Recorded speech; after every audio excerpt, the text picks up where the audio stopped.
This is the case of Cody Legebokoff, also known as Canada's youngest serial killer. Cody Legebokoff is a Canadian citizen who was born on the 21st of January 1990 in the district municipality of Fort St. James in rural British Columbia. Friends and family members described him as a popular young guy who played ice hockey and showed no violent tendencies. Although despite having a minor criminal record, Cody was not on the radar of local police. Cody resided in Lethbridge, Alberta, for a short time after graduating from Fort St. James Secondary School before relocating to Prince George, British Columbia. He worked at a Ford dealership and shared an apartment with 3 of his best friends. All 3 of them were female. In his spare time, Cody used the handle iCountryBoy on the Canadian social networking site Nexopia. He was a baby-faced high school athlete in northern British Columbia from a large and loving family. Cody's grandfather, Roy Goodwin, remarked, "He had a good upbringing. Everything was beautiful. I went hunting with him. I went fishing with him. We took care of everything, and he was a completely normal child. He was just the you and me when we were younger."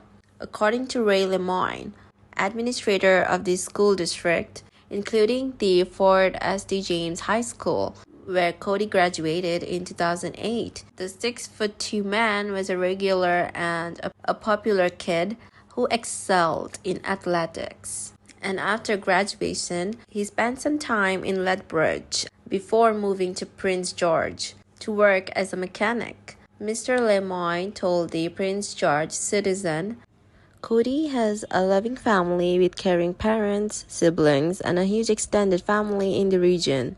At school, he was well liked by his classmates and excelled in athletics. He was a downhill ski and snowboard team member and played minor hockey at all levels." Cody's good upbringing and background make it unbelievable that he could become a serial killer. How he descended to one is still unfathomable. His grandfather stated there is a split personality or something wrong in his head. He needs a doctor to help him. He was popular among his peers, and despite a birth injury that left him with permanent nerve damage in one of his arms, he excelled in athletics. He was a competitive junior hockey player and a member of his school's snowboarding team. And he was a self-proclaimed diehard Calgary Flames fan, and he loved the basic joys of a country boy's childhood: camping, shooting, and fishing with his family and friends. When Cody was arrested, friends began coming up to defend him, the majority of whom asked not to be identified. Cody has always been in the wrong place at the wrong time. This could have been one of those instances, wrote anonymously on the website of CBKG-TV, Prince George's local news channel. He's a terrific friend of mine, and I wouldn't hesitate for a second to jump in a car with him and go cruising. He was one of my 2 stepping partners on evenings when we went out dancing. I've seen him in bar fights, and I've pissed that boy off a few times, but he's never shown any signs of going insane and killing me or anyone else. All of this was taking place just a short distance from the infamous Highway of Tears, Highway 16, which extends 800 kilometers from Prince George to Prince Rupert. So many Aboriginal girls and women who have gone missing or been killed were last seen alive, close or off this route. Officially, the Royal Canadian Mounted Police in British Columbia is investigating 18 such deaths or disappearances. However, according to the RCMP, between 1980 and 2012, police across Canada recorded 1,181 occurrences of Aboriginal female killings and unsolved disappearances. Jill Stacy Stuchenko, a 35-year-old vocalist, was reported missing on the 22nd of October 2009. On the 26th of October 2009, her body was discovered partially buried in a gravel pit off Otway Road in Prince George. She had been taken sexual advantage of and brutally murdered. Bill, who was 35, was also a mother of 6 children, and when many Canadians were enjoying their Thanksgiving dinner with family and friends, she was dead or dying, according to the judge. Stuchenko, his first victim, and 2 others, Montgomery and Maas, were all drug addicts who worked in the sex trade on occasion. At the time he executed this murder, he was Canada's youngest serial killer. The details of his second victim, Natasha Montgomery's death, was quite sketchy. Natasha Lynn Montgomery has been missing since the 31st of August 2010. On the 23rd of September, the mother of 2 was reported missing. Montgomery, who was 23 years old at the time of her disappearance, had recently been released from prison, where she had kept close photos of her 2 children. While her body was never found, her blood was found all over Cody's apartment and on an axe that was also discovered in his room. His third victim came a month after. Cynthia Frances Maas, 35, was reported missing by her worried friends on the 23rd of September 2010. Her body was discovered in Alsea Gun Park in Prince George on the 9th of October 2010. She had been taken sexual advantage of, then beaten and stabbed. The authorities stated blunt force injuries to the head and piercing wounds to the chest caused her death.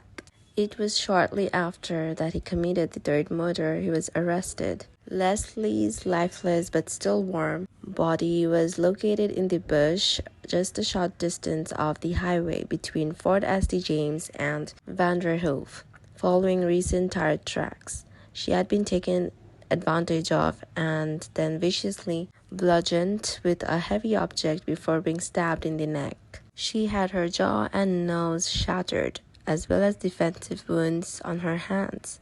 Her left hand also had swollen and broken fingers which appeared to have been stomped on. Her pants were dragged all the way down to her ankles. After initially claiming he came upon Leslie's body while out exploring the area, Cody subsequently revealed to authorities that he knew the girl and that they planned to meet in person after speaking for a few weeks on a social networking website.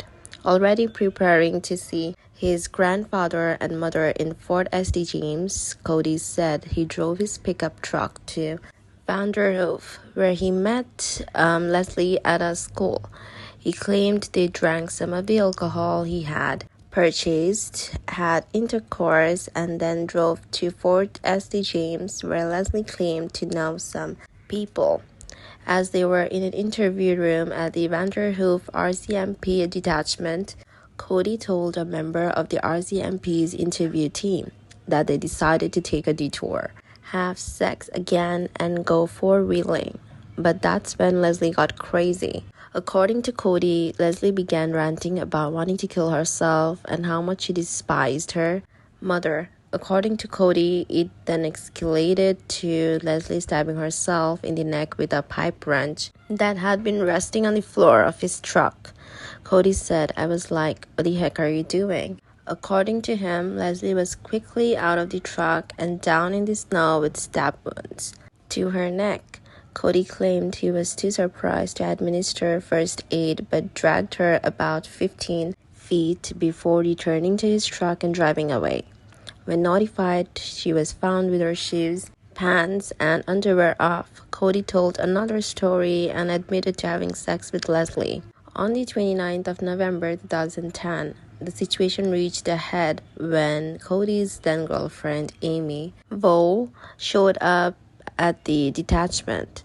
With Sergeant Paul Dadwell watching, the two shared a long embrace before Cody assured her that he did not murder Leslie.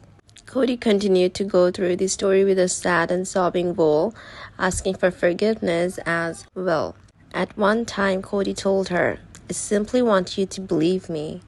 An expert witness testified that blood from a woman who had been missing for nearly 4 years and is assumed dead was found throughout Cody's residence, including an alleged murder weapon.